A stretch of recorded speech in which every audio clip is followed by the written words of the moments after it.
dinging. Okay, thank you. Okay. This press conference is about one key issue. Hardworking men and women have the right to a minimum wage and the right to overtime. No worker should be forced into poverty because an employer is denying them these basic rights. But that's what we alleged happened when we filed our complaint last year.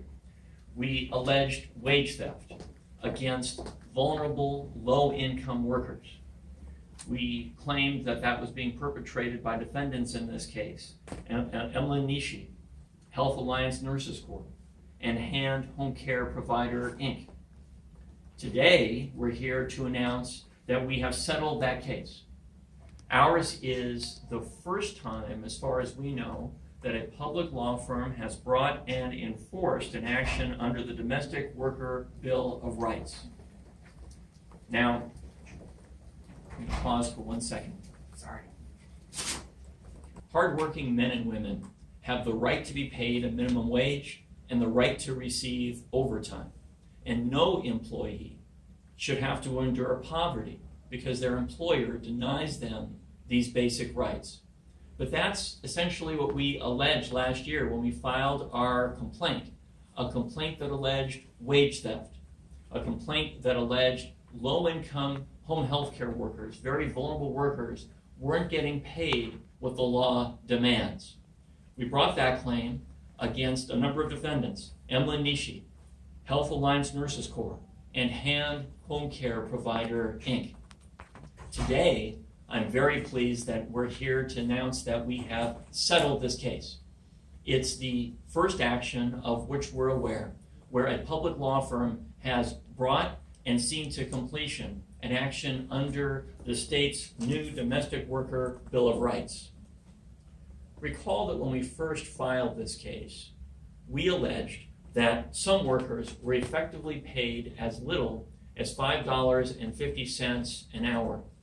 We alleged that some workers were enduring 24-hour work shifts. For these workers, we've secured something that is extremely important.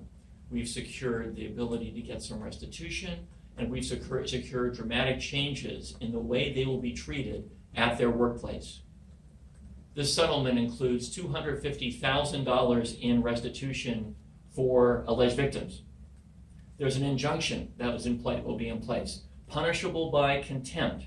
That injunction will require the employer to limit shifts to no more than 12 hours, as opposed to the 24 hours we alleged some workers were enduring previously. That injunction requires that overtime be paid whenever someone works more than 9 hours in a day or 45 hours in a week. The employer has to submit to periodic audits every 6 months for a period of 5 years, reports of which will be provided to our office to assure compliance. The employer is to refrain from advising any caregiver to falsify records. And all caregivers have to be hired as employees rather than independent contractors and receive the benefits and rights that come with being employees. In addition, as a deterrent to other employers, in this case, this settlement requires the payment of $100,000 in civil penalties. With this resolution, we are sending a very strong message to employers and, for that matter, employees throughout our region. To employers, we make clear we continue to aggressively pursue alleged wage theft, and we're going to be on the case again and again.